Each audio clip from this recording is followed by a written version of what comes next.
మీ GIET ఇప్పుడు GGUగా మారింది. 2000కు పైగా ప్లేస్మెంట్స్, IPM, KPMG వంటి సంస్థలతో ఇంటిగ్రేటెడ్ కోర్సులు. UPSC కోచింగ్, అడ్మిషన్లు ఓపెన్. అందరికీ తెలిసిందే, ఇంతకు ముందు జూబ్లీహిల్స్ సిఐగా పనిచేసినటువంటి శ్రీనివాసులు రెడ్డి మీద కేసు నమోదైంది. ఒక మహిళను హెరాస్ చేశారని చెప్పేసి ఆమె కేసు పెట్టడంతో ఇప్పటికే సిపి గారు, హైదరాబాద్ సిపి గారు అయినటువంటి సజ్జనార్ గారు ఆయన్ని సస్పెండ్ కూడా చేశారు. ఆయన మీద FIR కూడా ఫైల్ అయింది. అయితే ఆ FIR అలాగే ఆమె ఇచ్చినటువంటి ఎవరైతే మహిళ ఉన్నారో బాధితురాలు, ఆ మహిళ ఇచ్చినటువంటి ఫిర్యాదు తెలుగులో ఇచ్చారు ఆమె స్పష్టంగా. ఆ కాపీ ఎక్స్క్లూజివ్గా మన దగ్గర ఉంది ఇప్పుడు సుమన్ టీవీ దగ్గర. ఒక్కసారి అందులో అసలు ఆవిడ ఏమి ఇచ్చారు, ఏ సెక్షన్స్ కింద ఆ CI మీద కేసెస్ పెట్టారో కూడా మనం ఇప్పుడు చూద్దాం. దాదాపు 14 సెక్షన్స్ మీద అతని మీద కేసు నమోదైంది. BNS 68, 64, 2A, 64, 2M, 89, 74, 75, 77, 78, 115, 2, 308, 351, 3, 66E, 67, 67A, ఇంకా IT యాక్ట్. మొత్తంగా 14 సెక్షన్స్ మీద కేసు నమోదైనటువంటి పరిస్థితి. అయితే ఆమె రాసినటువంటి ఒక్కసారి కంప్లైంట్ కాపీ చూద్దాము. ఆ కంప్లైంట్ కాపీని తెలుగులోనే రాశారు ఆవిడ. ఇదిగో కంప్లైంట్ కాపీ చూడండి. ఫస్ట్ విషయం రాశారు కదా, నన్ను బలవంతంగా నాకు ఇష్టం లేకుండానే నాతో లైంగికంగా కలిసి అబార్షన్ కూడా చేయించి ఎప్పుడు పిలిస్తే అప్పుడు శారీరకంగా కలవాలని బెదిరిస్తూ కొట్టి గాయపరిచి ఆపై డబ్బులు కూడా డిమాండ్ చేసి లక్షల్లో వసూలు చేసి విషయం బయటకు చెప్తే చంపేస్తానని బెదిరిస్తూ వేధిస్తున్న former Jubilee Hills police inspector Hyderabad Srinivasulu Reddy చర్యలు తీసుకోవాలని కోరుతూ ఆమె రాశారు. అదిగో ఆమె పేరు సో మనం బ్లర్ చేసేసాం. తర్వాత విక్టిమ్ కనుక, నా కుటుంబంతో కలిసి బీరంగూడలో నివాసం ఉంటున్నాను. మా ఇంట్లో జరిగిన గొడవల కారణంగా 2021 డిసెంబర్ నెలలో స్థానిక అమీన్పూర్ పోలీస్ స్టేషన్కి వెళ్ళాను. అక్కడ స్టేషన్ హౌస్ పోలీస్ స్టేషన్ ఆఫీసర్గా పనిచేస్తున్నటువంటి శ్రీనివాస్ రెడ్డిని కలిసి నా ఫిర్యాదు అందజేశాను. నా సమస్య విన్న CI నాకు న్యాయం చేస్తానని చెప్పారు. దీన్ని ఆసరాగా చేసుకున్న CI శ్రీనివాస్ రెడ్డి ప్రతిరోజు నాకు తరచుగా మెసేజ్లు, ఫోన్లు చేసి న్యాయం జరిగిందా లేదా అంటూ మాట్లాడుతూ వచ్చాడు. ఒక పోలీస్ అధికారిగా నేను కూడా అతని ఫోన్ కాల్స్కి భయపడి సమాధానం ఇచ్చేదాన్ని. వెంటనే మా ఇంటి అడ్రస్ తెలుసుకొని మా ఇంటికి CI నేరుగా వచ్చి నీతో ఒక విషయం పర్సనల్గా చెప్పుకుందాం అని వచ్చానని చెప్పాడు. ఏంటి సార్ అని అడిగితే, ఏమీ అనుకోవద్దు, మీరంటే నాకు చాలా ఇష్టం అని, మీతో మాట్లాడకుండా చూడకుండా ఉండలేకపోతున్నానని చెప్పాడు. సార్ నాకు కుటుంబం ఉంది, నన్ను ఇబ్బంది పెట్టొద్దని అతనికి చెప్పినాను. సరే, నా ఇష్టాన్ని నేను చెప్పినాను. నేను CIని నాకు నువ్వు ఓకే చెప్పకుంటే ఎలా వేధించవచ్చో నాకు తెలుసు అని చెప్పి వెళ్ళిపోయాడు. ఆ తర్వాత CI మాటలకు భయపడిన నేను అతడు చేసే మెసేజ్కి, కాల్స్కి సమాధానం ఇచ్చేదాన్ని. దీన్ని ఆసరా చేసుకుని CI శ్రీనివాసులు అతని KPHBలోని ఇంటికి నన్ను రమ్మని పిలిచాడు. ఎందుకు సార్ అని అడిగితే, నీకు మా ఇల్లు చూపిస్తానని, మీకు తెలిసిన వ్యక్తిని కాబట్టి నా ఇల్లు చూడాలని చెప్పాడు. నేను రాను సార్ అని చెబితే, సరే నేనే మీ ఇంటికి వస్తానని చెప్పడంతో అతని మాటలకు భయపడి KPHBలోని అతను ఉండే ఫ్లాట్కి వెళ్ళాను. నేను అతని ఇంటికి వెళ్ళేసరికి ఇంట్లో ఎవరూ లేరు. నేను వెళ్ళగానే ఆ ఇంటి డోర్ తీసి తన ఇంటిలోని ప్రతి రూమ్ను చూపించాడు.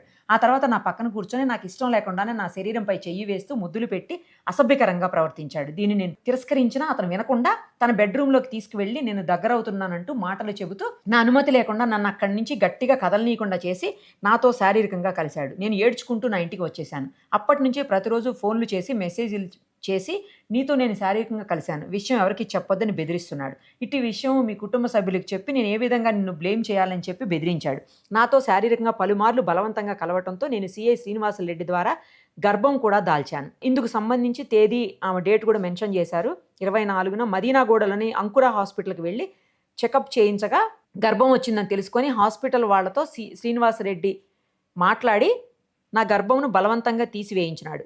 మళ్ళీ కొన్ని రోజుల తర్వాత అబార్షన్ అయిందా లేదా అని తెలుసుకునేందుకు బాచుపల్లిలోని మమతా హాస్పిటల్కి కూడా తీసుకువెళ్ళాడు. ఈ విషయం నా కుటుంబ సభ్యులకు చెబుతాను అనటంతో, నీది నాది ఒకే ప్రాంతం, మీ ఇంటి దగ్గర నీ పరువు తీసేలా చేస్తాను, ఇక నేను చెప్పినట్లు వినాల్సిందే, నాకు ఎప్పుడు నీతో శారీరకంగా కలవాలనిపిస్తే కలవాల్సిందని బెదిరిస్తూ ఇప్పటి వరకు అనేక సార్లు నన్ను శారీరకంగా కలిశాడు. పలుమార్లు ఎదురు తిరగటంతో నన్ను తీవ్రంగా కొట్టి నోటితో కొరికి రక్తం వచ్చేలా గాయపరిచాడు. అతను అమీన్పూర్ పోలీస్ స్టేషన్ తర్వాత హైదరాబాద్ సిటీలో SR Nagar traffic police station CIగా పనిచేస్తున్న సమయంలో నన్ను SR నగర్కి పిలిపించి మెట్రో స్టేషన్ కింద అందరి ముందే నన్ను నడి రోడ్డుపై కొట్టాడు. అంతేకాకుండా నాకు తెలియకుండా నా అభ్యంతరకర ఫోటోలు తన సెల్లో తీసుకొని దాచిపెట్టుకున్నాడు.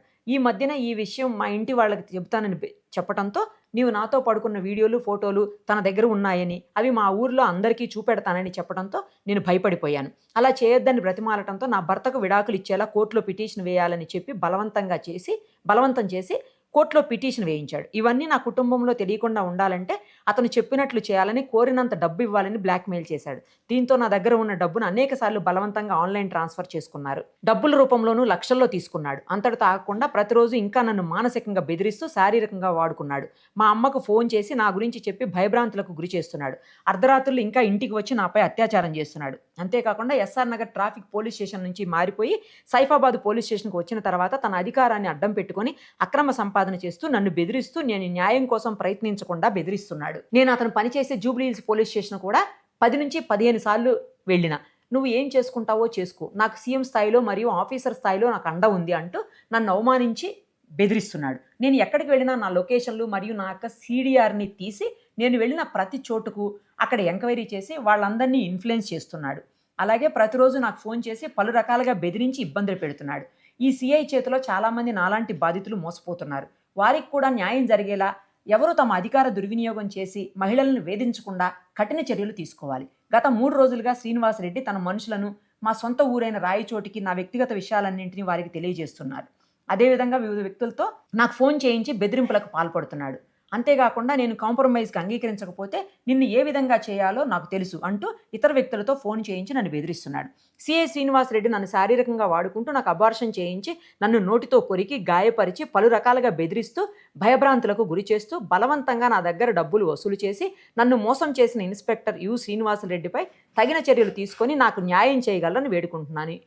ఇందు వెంట తగిన ఆధారాలు కూడా జతపరుస్తున్నాను. ఇది ఆవిడిచ్చినటువంటి కంప్లైంట్ కాపీ. సో ఇందులో ఏంటంటే ఎక్స్టార్షను, అలాగే చీటింగు, ఇంకా రేప్, ఇలా చాలా సెక్షన్స్ కింద మహిళని మోసం చేయటము, ఇలా చాలా సెక్షన్స్ కింద BNS యాక్ట్ కింద పెట్టినటువంటి పరిస్థితి. ఫొటోస్ మార్ఫింగ్ చేశారు కాబట్టి IT యాక్ట్ కూడా పెట్టారు. సో ఇది ఎక్స్క్లూజివ్గా ఆమె ఏదైతే కంప్లైంట్ ఇచ్చారో ఆ కంప్లైంట్ కాపీ ఇది. FIR కాపీ కూడా ఆల్రెడీ మీకు స్టార్టింగే చూపించాం. సో దీని మీద ఏం జరగబోతుంది, ఎందుకంటే ఇప్పుడు అతను అరెస్ట్ అయ్యి రిమాండ్లో ఉన్నాడు సిఐ. నెక్స్ట్ ఏం జరగబోతుంది ఏంటి అనేది ఇంకా బెయిల్ అయితే రాలేదు. బెయిల్కి కూడా అప్లై చేశారు, అలాగే హైకోర్టుకు కూడా వెళ్తున్నారు అన్నట్టు తెలిసింది. సో ఏం జరుగుతుంది ఏంటి అనేది ఇంకా కొన్ని రోజులైతే కానీ మనకు పూర్తి సమాచారం రాదు ఈ కేసులో. కానీ నిజంగా ఒకవేళ బాధిత మహిళకు గనక ఇవన్నీ ఉంటే, అంటే ఏం జరిగింది ఇక్కడ అన్నీ మనం చూసాం. ఆమె స్పష్టంగా ఏమేమి ఆమె ప్రాబ్లమ్స్ ఫేస్ చేసిందో అందులో క్లియర్ కట్గా రాసుకుంటూ వచ్చారు, చెప్తూ వచ్చారు ఆవిడ. సో ఈ ఒకవేళ ఇప్పటికే సస్పెండ్ చేశారనుకోండి వేరే విషయం. ఒకవేళ ఇవన్నీ కనుక ప్రూవ్ అయితే మాత్రం అతనికి చాలా కఠిన శిక్షలు పడేటువంటి అవకాశం ఉంది. చాలా సెక్షన్స్, దాదాపు చెప్పాను కదా ఇందాక 14 సెక్షన్స్ని యాడ్ చేశారు. సో ప్రూవ్ అయితే మాత్రం చాలా పెద్ద శిక్షలే పడేటువంటి అవకాశం ఉంది.